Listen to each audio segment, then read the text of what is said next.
Olá, meus amores, tudo bem com vocês? Espero que sim. Vamos então à nossa aula de literatura semanal, onde daremos início ao estudo do módulo 31. No módulo 31 tem como título crônica, especificamente a crônica de humor e paródia, né? E isso são temas que nós já estudamos a crônica, já estudamos o humor, já estudamos principalmente a paródia. E o que é a paródia?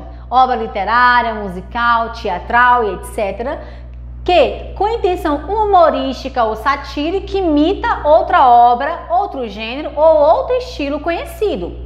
Para que a paródia funcione e produza efeitos humorísticos, é necessário que o leitor conheça o original. Então, a paródia, como vocês já conhecem, é um gênero textual que imita, né, pessoal, imita outro estilo, é um tipo textual que imita uma outra obra, uma música, uma ópera, um poema que já existe, uma tela de pintura que já existe. Então, para que haja paródia, tem que existir aqui que esse leitor, para entender a paródia, né, ele precisa conhecer esse texto original. Porque você vai ver a paródia, se você não conhece o texto original, como é que você vai saber que é uma paródia, né? Que é a imitação de algo que já existe. Então vamos lá ao estudo do módulo 31. O estudo do módulo 31 tem alguns objetivos que eu trouxe aqui pra gente ver, né? Que é ler, interpretar e comentar documentos históricos. Então vamos falar sobre paródia, mas é bem legal essa aula. Vamos ver a paródia do texto da carta, né? Que Pero Vaz de Caminha escreveu no descobrimento do Brasil. Rever e aprofundar as características do gênero paródia. Ler e comentar a crônica de humor, reconhecendo e interpretando os recursos utilizados para efeitos críticos e satíricos. Analisar recursos de intertextualidade. Pessoal, a paródia é o maior exemplo de intertextualidade, né? Que é uma obra, um texto se adentrando ao outro. Justificar tópicos discursivos.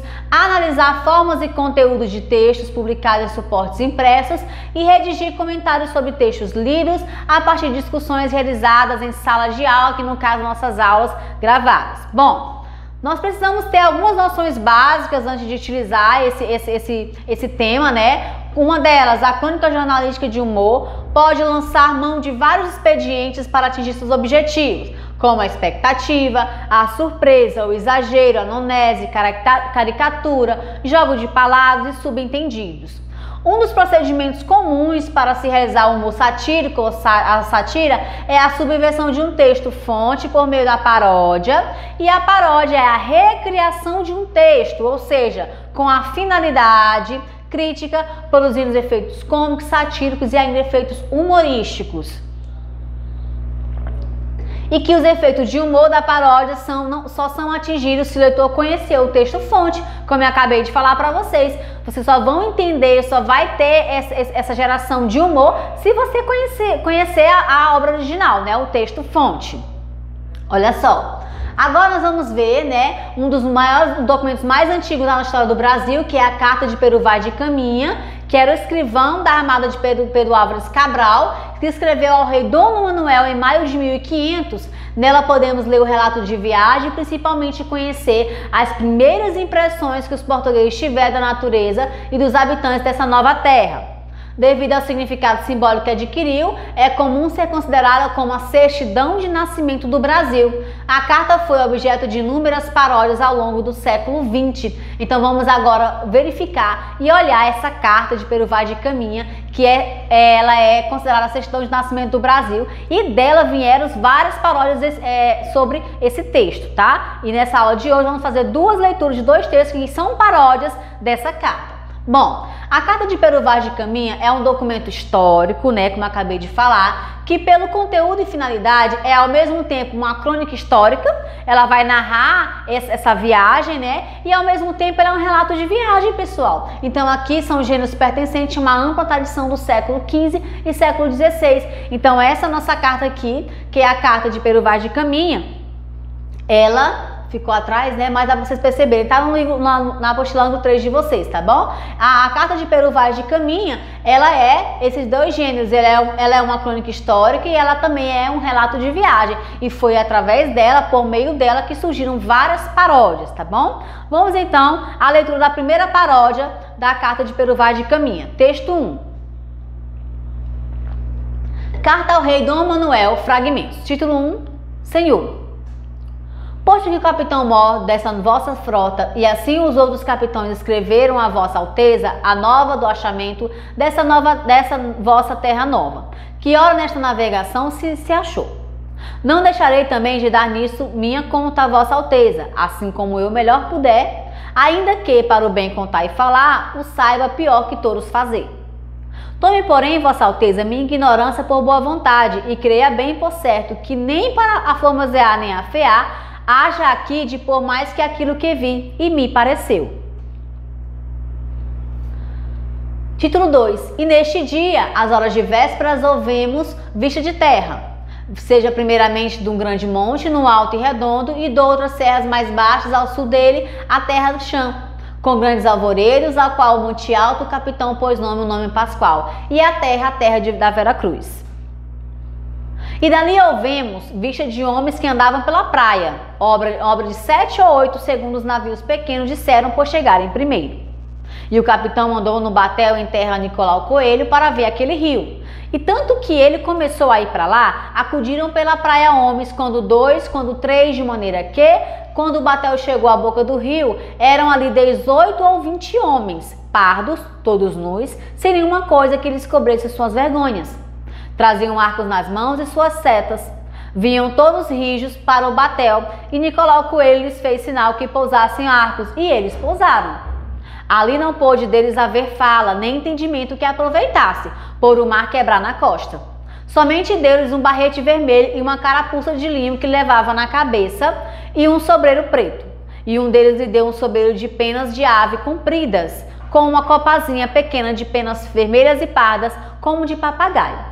E outro lhe deu um ramal grande de cotinhas brancas miúdas, que querem parecer a vareja, que quer dizer essa árvorezinha que a gente pega, né, onde eles faziam os colares com essa árvore. As quais peças creio que o capitão manda a vossa alteza. Título 4. A feição deles é serem pardos, maneira de avermelhados, de bons rostos e bons narizes bem feitos, andam nus sem nenhuma coberta, nem estimam nenhuma coisa cobrir, nem mostrar suas vergonhas, e estão acerca disso com tanta inocência como têm mostrado o rosto. Traziam ambos os beiços de baixo furados e metido por eles ossos. Os cabelos seus são corrédios, e andavam tosquiados, de tosquia alta, mais de que sobrepente, de boa grandura e rapados até por cima das orelhas. Ao sábado pela manhã, mandou o capitão a Nicolau Coelho e Bartolomeu Dias que fossem em terra e levassem aqueles 2 homens e os deixassem ir com seu arco e setas. Aos quais mandou dar a cada um uma camisa nova, uma carapuça vermelha e um rosário de contas brancas de osso, que eles levaram nos braços e cascavéis e capinhas. E mandou com eles, para ficar lá, um mancebo degradado, criado de Dom Otelo, a quem chama Afonso Ribeiro, para andar lá com eles e saber de seu viver e maneiras. E a mim mandou que fosse com Nicolau Coelho. Então aqui nós podemos perceber na leitura 1 que é um texto que é uma paródia daquela primeira carta que é considerada o registro de nascimento do Brasil. Vamos então a outra paródia, tá? Que é outro texto que foi inspirado aqui na carta de Pero Vaz de Caminha, que é o texto 2, intitulado Descobertos Portugueses pelo Brasil. Pesquisando para um livro sobre o descobrimento do Brasil, tropecei numa carta datada de 1500. Mas não se trata da célebre Carta de Caminha. Esta é escrita em tupi e assinada por um certo Tibiraçá. Além de mostrar a visão da descoberta pelo ângulo dos tupinambás, este documento nos conta que fim levou Afonso Ribeiro degradado, deixado no Brasil pela esquadra de Cabral. Era um lindo dia, de muito sol e nenhuma nuvem. Se não me engano, 23 de abril, talvez uma quinta-feira. Vínhamos pela praia em 7 ou 8 e o Biratã contava, sempre rindo muito alto com um papagaio do peito roxo, que na última festa bebera tanto caium que quase beijara a Potira, uma velha que tem seios tão caídos e murchos que às vezes os joga para as costas de modo a fazer graça para os jovens. Foi então que Peri avistou a canoa se quebrando. Quando o batel chegou à praia, cercamos aqueles homens, acho que podemos chamá-los assim, apesar de sua aparência, e ficamos a fitá-los com muita curiosidade. Eram muito pálidos, descoloridos como os doentes, e para piorar sua figura, alguns tinham pelos no rosto. Além disso, estavam muito vestidos, provavelmente por vergonha de suas partes, que devem ser muito feias ou pequenas. Eles começaram então a soltar os mais estranhos grunhidos, que por mais que esforçássemos, não podíamos entender. tentaram então o contato mais primitivo e nos atiraram um gorro vermelho de presente. O Biratã jogou-lhes em troca um pequeno cocá, já um tanto velho, mas que os deixou muito contentes. Fizemos ainda mais algumas trocas e depois de algum tempo os pálidos entraram na sua canoa e voltaram para o mar. Enquanto se afastavam, o Biratã imitava seus gestos e até botou umas folhas no rosto para fazer-se de peludo. Todos rimos muito e Peri quase rolou no chão. No dia seguinte eles voltaram à praia. Por meio de sinais conseguiram se fazer entender. Queriam água potável, logo enchemos muitas cabaças e ainda lhes trouxemos alguns cocos. Em retribuição pedimos colares e espelhos e, para nossa surpresa, eles aceitavam a troca com gosto. Vê-se logo que este povo não é dos mais inteligentes, pois damos coisas que nascem sozinhas na terra e em troca nos devolve objetos que fazem com o trabalho das próprias mãos. Espertos como a anta malhada, disse o Biratã. Depois deste dia, não mais os vimos, mas deixaram um deles entre nós. Agradecemos muito o presente e fizemos grande festa para o que ficou, que chorava muito ao ver seus amigos voltarem para a grande canoa. Com este homem aprendemos muito sobre os pálidos. Por exemplo, que eles têm a carne macia, mas os pelos do rosto devem ser bem queimados se não ficam presos entre os dentes. Muito bons entre esses portugueses. Espero que nos façam outras visitas. Aqui na leitura 2 temos um outro exemplo, né? Percebam que falam da mesma temática, pois é uma paródia da carta de Peru Vaz de Caminha. Tá bom, pessoal? Então por hoje é só. Acompanhe nossas redes sociais e Agenda Edu e até a próxima aula.